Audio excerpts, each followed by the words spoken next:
శ్రీ జగన్మోహన్ రెడ్డి గారి పిలుపు మేరకు ఈ రాష్ట్రంలో జరుగుతున్నటువంటి ఒక దుర్మార్గమైనటువంటి ఆలోచనతోటి పేద ప్రజలకు చెందవలసినటువంటి విద్య ఆరోగ్యం అనేటువంటి కార్యక్రమాన్ని ప్రస్తుతం ఉన్నటువంటి ప్రభుత్వం వ్యాపార పరంగా మార్చేసి దీన్ని అమ్ముకు తినేటువంటి కార్యక్రమం చేస్తున్నారనేటువంటి దానికి వ్యతిరేకంగా ఈ ప్రభుత్వం చేస్తున్నటువంటి నిరంకుశత్వమైనటువంటి ధోరణికి వ్యతిరేకంగా జగన్మోహన్ రెడ్డి గారు ముఖ్యమంత్రిగా ఉండగా ఆ రోజు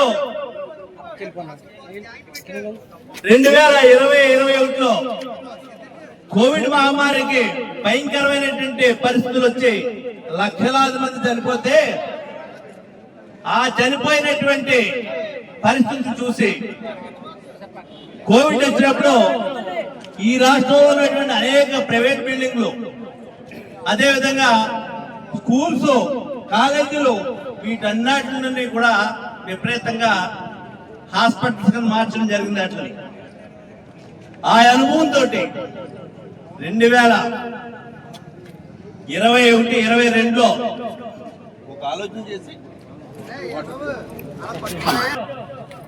2021-22లో ఒక ఆలోచన చేసి ఈ రాష్ట్రంలో కోవిడ్ పరిస్థితులు చూసిన తర్వాత భవిష్యత్తులో ఇటువంటి పరిస్థితులను అధిగమించడానికి ఏం చేయాలనేటువంటి ఆలోచన చేసి జగన్మోహన్ రెడ్డి గారు ఆనాటి ముఖ్యమంత్రిగా ఈ రాష్ట్రంలో ప్రతి జిల్లాలోని కూడా జిల్లాకు ఒక మెడికల్ కాలేజీ కట్టాలనేటువంటిది ఒక ఆలోచన చేశారు. మెడికల్ కాలేజీ యొక్క ఉద్దేశం, మెడికల్ కాలేజీ రావడం వల్ల ఒక సూపర్ స్పెషాలిటీ హాస్పిటల్ వస్తుంది. హాస్పిటల్ వస్తే పేదవాడికి వైద్యం అందుబాటులో ఉంటుంది. చదువుకునేటువంటి విద్యార్థులకి, పేదవాడికి మెడిసిన్ చేసేటువంటి అవకాశం ఉంటుంది.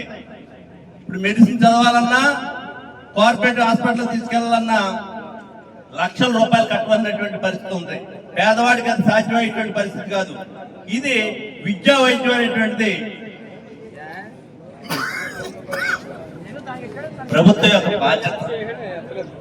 ఈ బాధ్యతనే తప్పనిసరిగా ప్రభుత్వం బాధ్యత తీసుకుని కట్టాలనేటువంటి ఆలోచనతోటి జిల్లాకు మెడికల్ కాలేజీ కడితే 17 మెడికల్ కాలేజీలు ఈ రాష్ట్రంలో కట్టాలనేటువంటి నిర్ణయం తీసుకుని శంకుస్థాపన చేసి దానికి కొన్ని పనులు మొదలుపెట్టి 8,500 కోట్ల రూపాయలు దీనికి నిధులు కూడా సమకూర్చడం జరిగింది బ్యాంకుల నుంచి.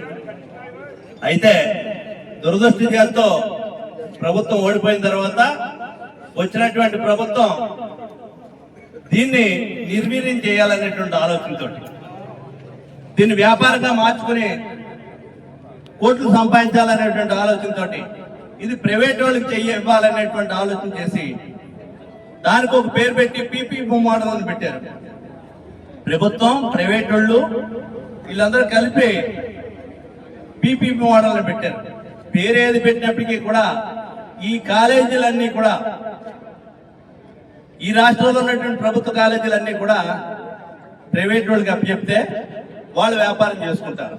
వాళ్ళు వ్యాపారం చేసుకుంటే పేదవాడికి విద్య అందేటువంటి పరిస్థితి కానీ, వైద్యం అందేటువంటి పరిస్థితి కానీ ఉంటుందా?